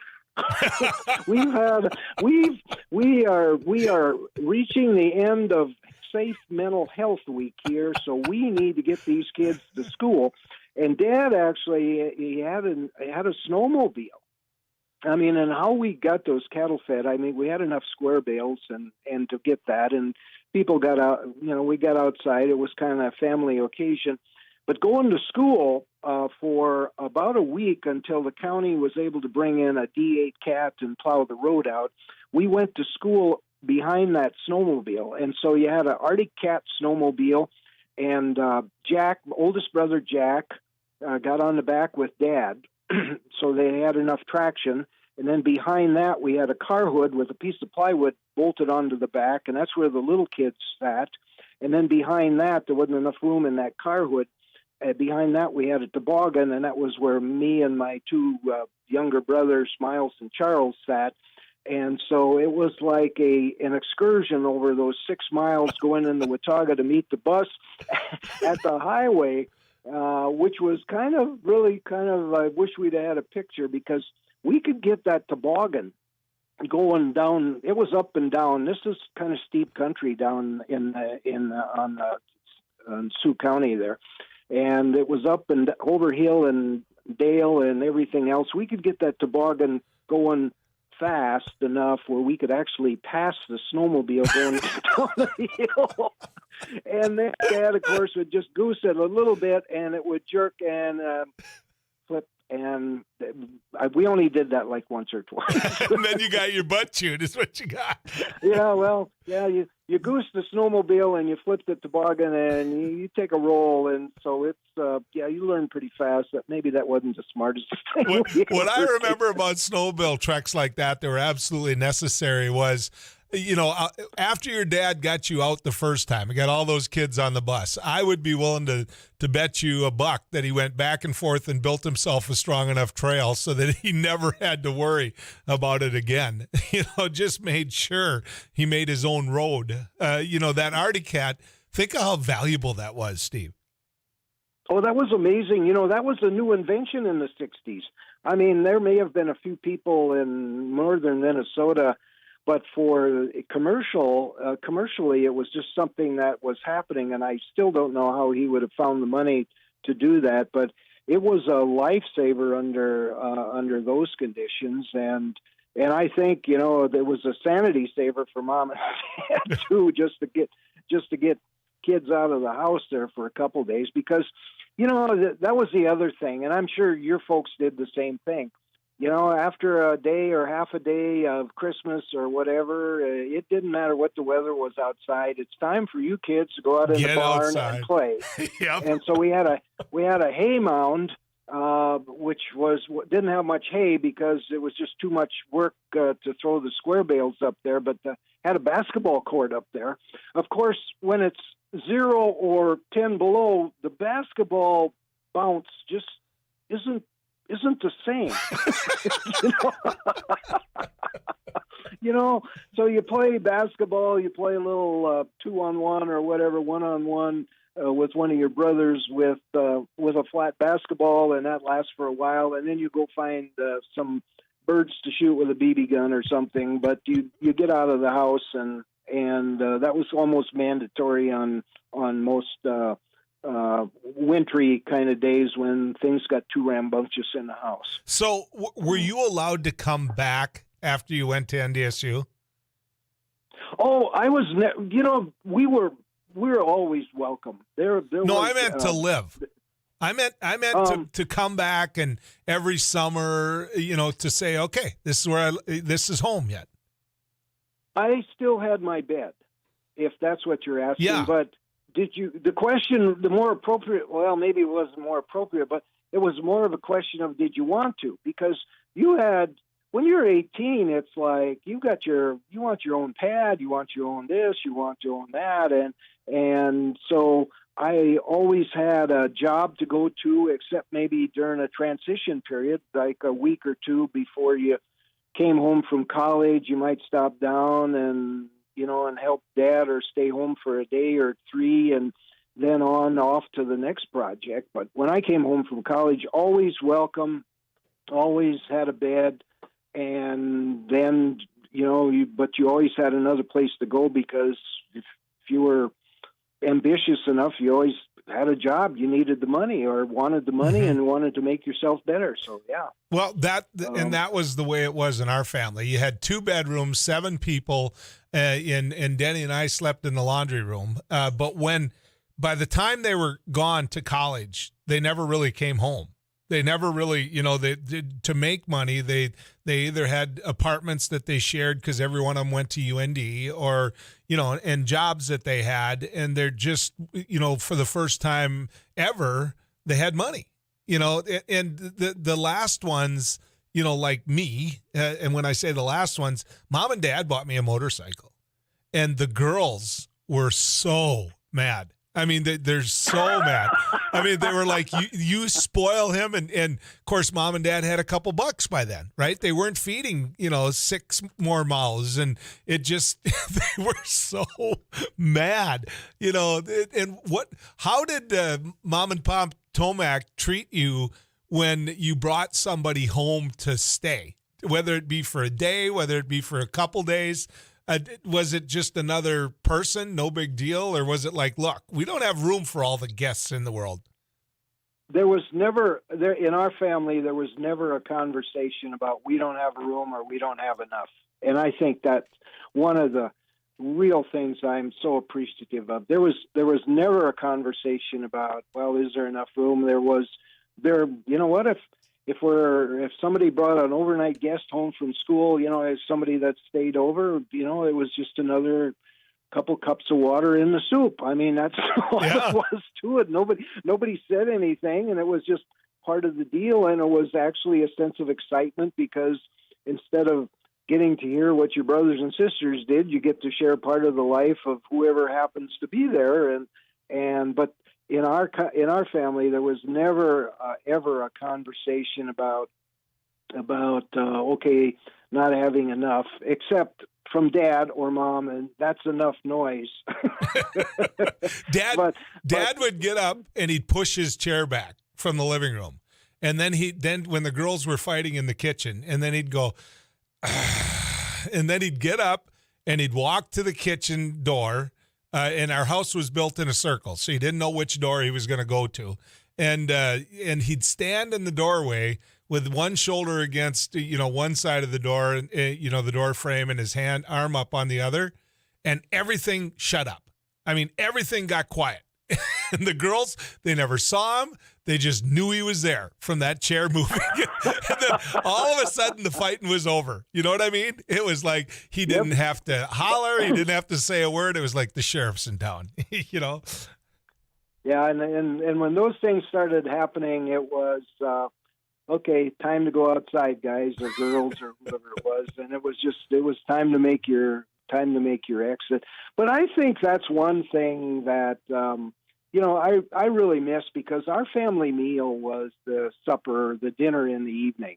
And that's when everybody was there, because you needed to be there for supper at whether it was 6 or 7 or 8 or whatever time it was. That was the family meal, and you got to hear who was doing what. But everybody was expected to sit down and to be present at that meal, and it was a hoot. It was a total riot, because one little kid, again, you got ages 5 to 15 or whatever, 2 to 18, and so you get 1 or 2 kids that got the giggles and are goofing off here and there, and then all of a sudden this is contagious, and somebody's telling a story or telling a joke or poking fun at somebody else, and then of course it gets competitive, and you got to poke it back, and it was a riot sitting at that supper table, because you never knew who was going to say what or what they're going to make fun of. If you came to the supper table in a bad mood, or a little bit depressed or down or whatever, and kids get that way, they have their ups and downs. Well, adults do too. But if you came to the supper table, that didn't last long, because you were the one everybody zoned in on. Yeah, and then you got both barrels. They've started picking on you. And then you got both, and you needed to step up your game, or get in with it, or you were going to get annihilated. That's all there was to it. So what critter didn't you have on the farm? Oh, geez, I don't know. We all had we didn't all have horses. We shared horses. We had horses. We had cattle. Occasionally we had bum lambs. I don't remember ever having any goats. We had lots of chickens. We I think that one year when I was in high school, I think that topped out at 500 chickens we butchered that year, which was a festive occasion at the end of the summer before school started. That was just an all-day deal, and it was an all-neighborhood deal too. I mean, we helped them and they helped us. Did you have hogs? We did have pigs and hogs, and that's where the extra milk went, or whatever, mostly the skim milk, except what we drank in the house. And dogs and cats would come and go, as there is. Didn't have any animals in the house. Yeah. Well, except my brothers and sisters. Steve, you spend time on Thanksgiving with us whenever I call, and just give families one advice this Thanksgiving. One bit of advice. I would say this: our strengths are in our numbers and the friends that stick by us, and that's what we have. I mean, if I'm thankful for one thing, it's the family and the strength that they give us all. And I just, Joel, with this whole COVID thing, I hope it's helped us all just take a step back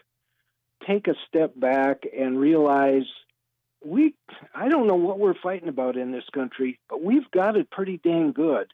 And I just can't figure out what all the fights are about, because it is the best place we could be at the best time we could be. Yeah. And that's my thinking today. Well, you're good people. Wish everybody a happy Thanksgiving, and thank you for sharing, Steve. I really appreciate it. Thanks for the call, Joel. You and Abby have a great Thanksgiving. Say hi to Sue for me. You bet. One of the best ladies and gentlemen I ever got to know. We're going to take a little break. Actually, let's find out what's going on in our weather first. Tom?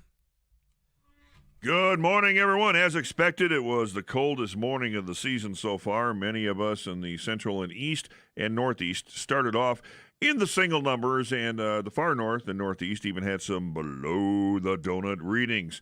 Compare and contrast that to teens and 20s out west, and the eventual high temperatures today.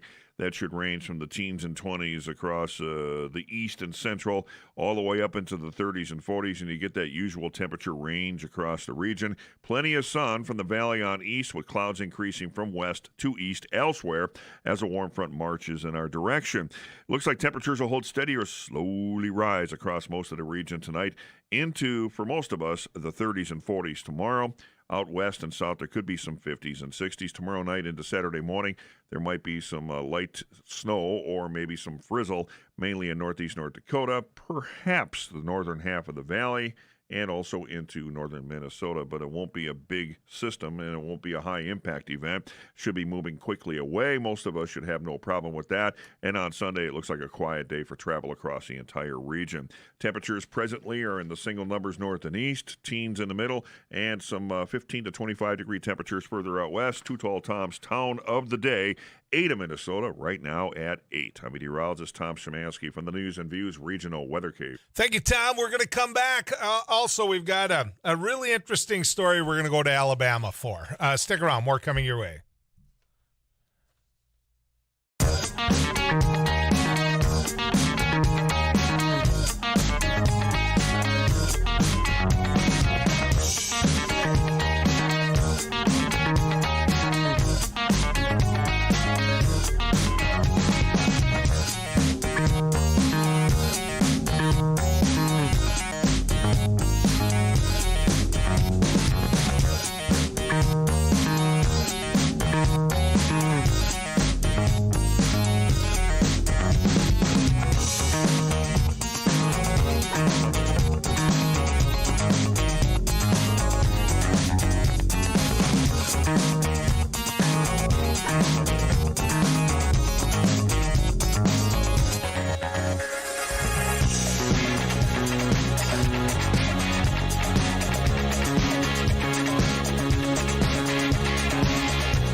Ahmaud Arbery, this is a man from Brunswick, Georgia, that was killed. And, of course, we all know that justice prevailed, and the three individuals that were involved in taking his life were convicted.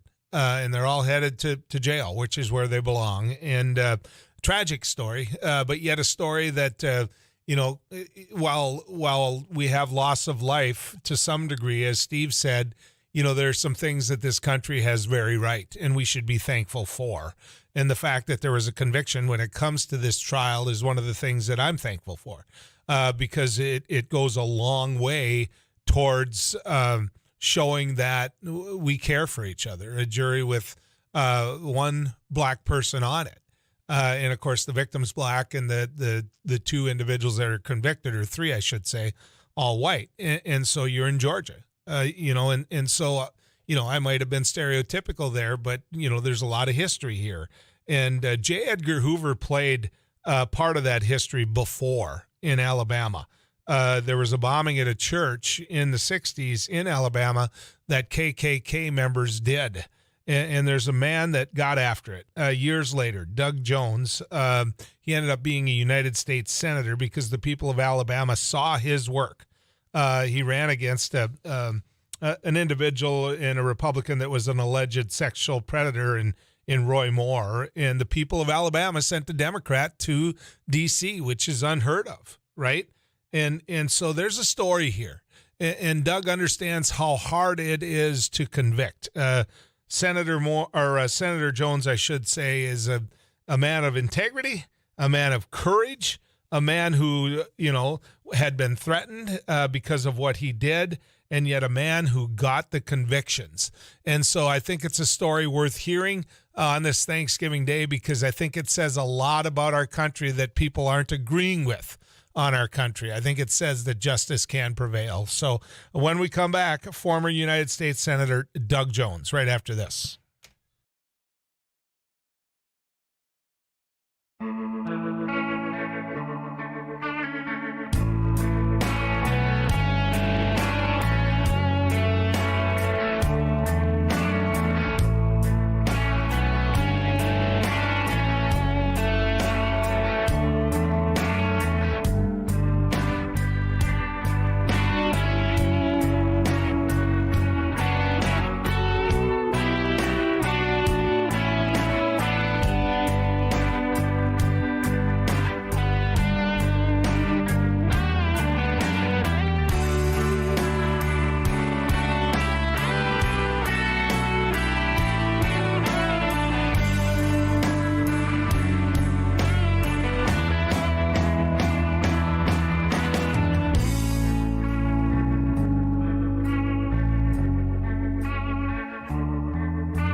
one of the things I'm thankful for this year is the fact that in many cases the American judicial system works.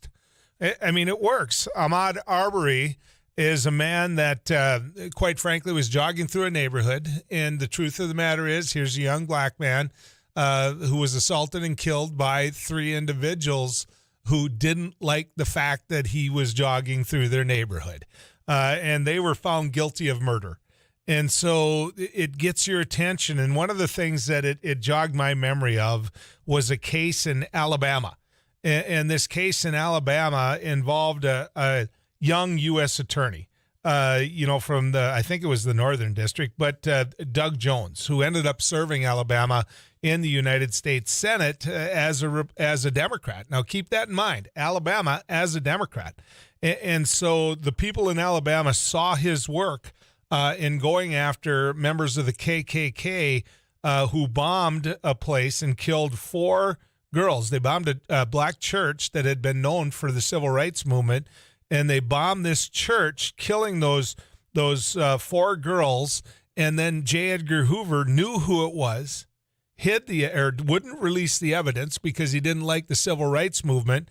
And this young U.S. attorney, years later, when he got the information, got the job done.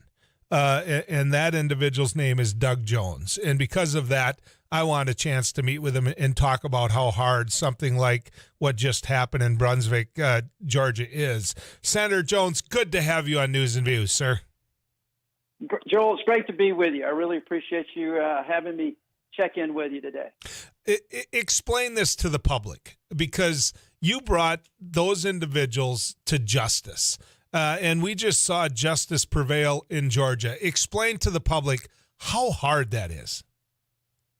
Well, any case is a difficult case. This one, I think, was especially difficult. Mine was difficult in large part, because so much time had elapsed. That bombing occurred in 1963, and to try to recreate all of that, to bring back old evidence, to try to find new evidence, which we were very fortunate to do in our case. Every trial is like a puzzle, and there are pieces of the puzzle that you have to fit together to try to prove guilt beyond a reasonable doubt. In this case, it was difficult because I think of so much of the media attention, so much of the activism that was out there, so much of the attention worldwide that this drew, where you had 3 men literally chase down Ahmaud Arbery, who was doing nothing more than jogging through a neighborhood, kill him, and then initially, remember this, the district attorney declined to really prosecute the case. No arrests were made, moved in a completely different direction. It took the Arbery family and the Georgia Bureau of Investigation to really push this. And so with the attention on that, Joel, you've really got to be careful. You've got to be sensitive to the community. You've got to know the jury that that has been selected, and put these pieces together in a way that proves the case beyond a reasonable doubt. Put it together in a way that you don't let emotions go forward and carry the day one way or another.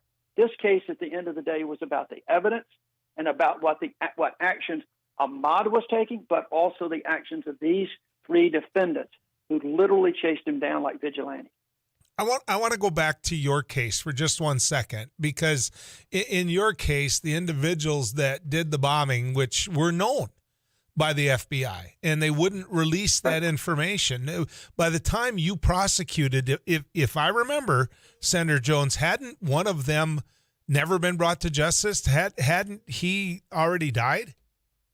Yeah, there was always allegations that there were 4 individuals who were the primary culprits on this.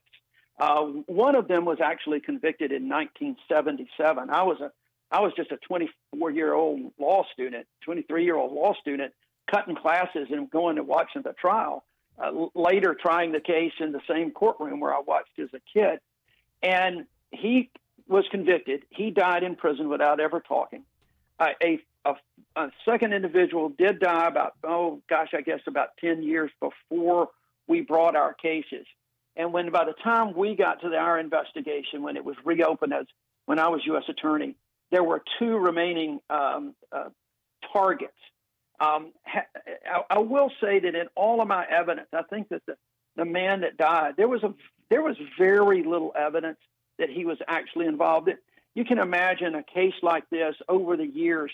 So many things were said, so many stories that were told. There's not an awful lot of evidence that he was actually involved. There was some hearsay, informant evidence. We got I think the main three targets: a guy named Chambliss, who was convicted in 1977, and then the two that I convicted, Tommy Blanton and Bobby Frank Cherry. For sure that those three were the main culprits in this conspiracy. Did people know? I mean, it was all up to the information being released from the FBI, but Senator Jones, did people know? From everything that I have seen, I think people knew. I think the FBI knew at the time. I think that so many in the state proceedings, going back, what was bizarre in my case was that when you go back and you look at the state evidence, that because George Wallace was governor and the state of Alabama investigated this case in addition to the feds, and the state spent most of their time trying to prove that members of the black community bombed that church in order to further the cause of civil rights. A bizarre theory, but candidly, it's something that we've heard in later years, and most recently, everybody kind of blames someone else. The feds worked very hard. They had pretty much a really, not just better than an idea. They really felt strongly who bombed this church. The problem that they had was twofold. Number one, that the evidence was still pretty weak. They had a lot of informants that were giving them information that they had protected and said you wouldn't have to testify. Second of all, that they were also doing, they had some surveillance, some electronic surveillance that could have never been introduced in court at that time. And third, you had the jury was composed of all white men at that time. And that would have been very difficult. If the evidence was thin, it was going to be a very difficult chance to get a conviction. And I'm very glad that the state of Alabama didn't get a conviction. That's where I ended up, even though I was U.S. attorney, I ended up prosecuting these cases in state court because there's no statute of limitations for murder. And I'm very glad that there was no prosecution by the state of Alabama in the 1960s, because if it had resulted in an acquittal, then double jeopardy would have attached and we would have never been able to get these guys. I never thought of that. I realized that the statute of limitations isn't up in a case like this, but I never thought of the fact that had that information not been released and prosecutors like yourself had access to it, that the chance of a conviction would have been way different. Now, Senator Jones, I have to ask you this, though, because the KKK is still alive. I mean, the year that you went after these guys, 2001 and 2002, where you got these convictions, the KKK is still alive, still active. What was life like for you? I mean, you must have received some threats here and there. Joel, it's really interesting. I get that question all the time. And the fact is we did not. I was very, very surprised. Pleasantly surprised that we did not get any threats. None of my witnesses got any threats. Now, if you go back and you look at some of these cold civil rights cases that were prosecuted before mine in Mississippi, for instance, the prosecutors, witnesses, others did receive some threats.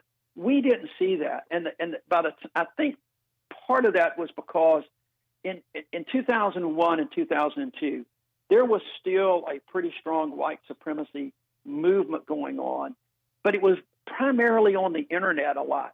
We have seen an incredible resurgence of the white supremacy groups now who are acting in concert. We weren't seeing quite as much in 2001 and 2002 when we tried these cases. And I got to be honest with you, I was more concerned for my safety and my family and some of my staff when we were investigating the Eric Rudolph case. I don't know if you remember, Eric Rudolph is the man who bombed the Olympics in 1996, set a bomb at a gay nightclub and a women's clinic in Atlanta that didn't kill anyone, but then he set a bomb at a women's clinic in Birmingham in 1997 and killed 1998 and killed a Birmingham police officer. He was part of this extremist group has these extremist views. We were pretty concerned then. I would literally walk around the perimeter of my home in the mornings, just checking to see if I saw anything suspicious.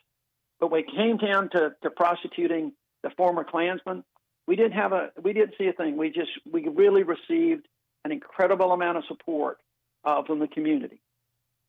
So when you take a look at something like this, and you've got to put all these pieces together, this many years later, what is it like when you get a conviction?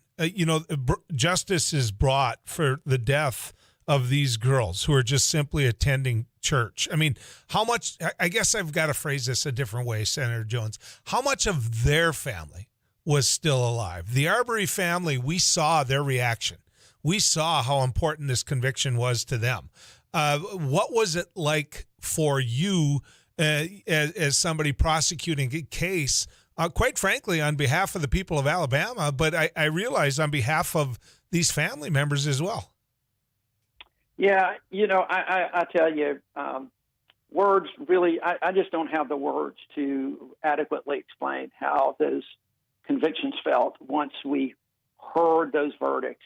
In both cases, it is always will be the kind of thing that carries forward. I tell people all the time, I really do wish lawyers and judges and everyone associated with the legal profession could have a case like that meant so much to so many people across the country and really across the world. Is amazing. And it's just hard to describe that. And I had actually known one of the families for quite some time, the McNair family. Denise McNair was killed, and her father, Chris, was a local politician, and I had been involved in some of his campaigns. Over the years, first met him when I was in college in the 1970s. He was one of the first black members of the Alabama legislature. So he and his wife, he has since passed, but he and his wife, Maxine McNair, they were both alive. Miss Alpha Robertson, the daughter of Carol Robertson, she was alive at the time and was just an amazing individual. Initially, I kind of kept a distance from the families as we were focusing on this. This had been a long time. Remember, this was 30-something years before we started really focusing on these cases. And I was able to keep a little bit distance because, quite frankly, I didn't want to let my emotions and my feelings for these families interfere with my judgment as a prosecutor. Can I make this case? Can I prove this case beyond a reasonable doubt to a jury? And after a little bit, when we knew that we were going to probably seek indictment, that's when I started spending a little more time with the families, got to know them so much. They were always there. Those family members that were survived, there were siblings and cousins that were always there in the courtroom every day. And it was just that incredible emotional sigh of relief that justice delayed didn't have to be justice denied. And it was one of those things that I think that it really helped Alabama, too. It was the kind of thing where people looked at the state of Alabama and saw that a jury of I think 9 white members of the community and 3 black could do justice fairly. And it was important for that because for so long, Alabama had been seen in those old images of black and white, fire hoses and the dogs. And now you could see Alabama for what it is, a state of living color and diversity and somebody that can move forward. It doesn't always happen in Alabama, just like it doesn't happen in North Dakota and the rest of the country. But that day, on that occasion, just like yesterday, hope and justice rhymed. I have to tell you that, the notion that the problem that happened in Alabama is exclusive to the South is very naive of us in the North. I think that the thoughts that white supremacist movement isn't right here in our backyard at times, really leaves me shaking my head, not realizing it. The only reason we don't see it more is because we don't have people of color,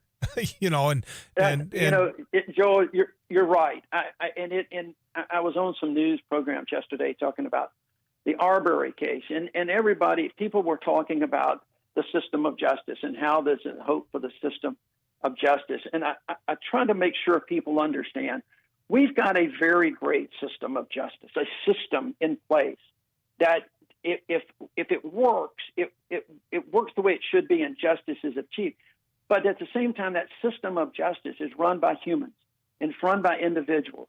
And we still have a long way to go to make sure that everybody is treated equally and fairly. And we don't have the racial problems that we have. We don't have the caste type problems that we would have. Because at the end of the day, you've got to have prosecutors and investigators who are on the front lines, who are doing the right thing and doing justice. Then you've got to have a judge who's going to preside over that case fairly. And at the end of the day, you've got to have 12 men and women sitting on a jury that are not going to have any racial prejudices or biases and do the right thing regardless of who the parties are. Senator Jones, thank you for what you did, and thank you for sharing some of your Thanksgiving with us. I appreciate it. Hey, it's my pleasure. Anytime, Joy. You take care and have a great Thanksgiving.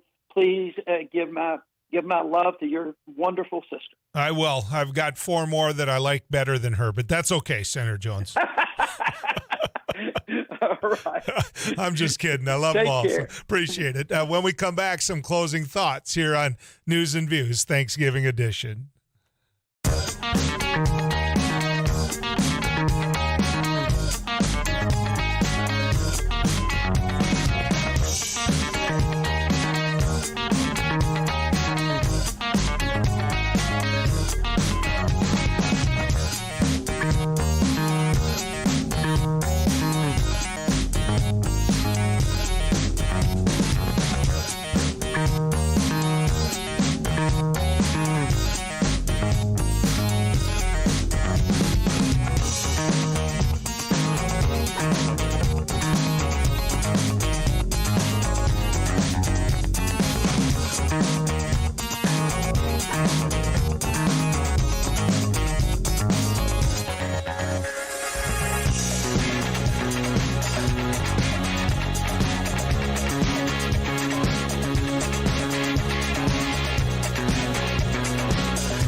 Abby, one of the things I'm the most thankful for, obviously, the health of my family and some of the great individuals I get to share my life with. But I got to tell you, in all sincerity, I'm very thankful I get to work with you. I do. You make the day go fast and fun, and I appreciate that. Thank you. This was my first Thanksgiving year. Yeah. I appreciate you and you giving me a ride today. Don't go too far over the cliff. That was just me being nice. You don't have to be. Where are we going after? Don't say. Don't tell people where we're going after this before we go home. Because it's supposed to be a surprise. Oh. Right? Well, I think it's Thanksgiving and you haven't bought pie yet.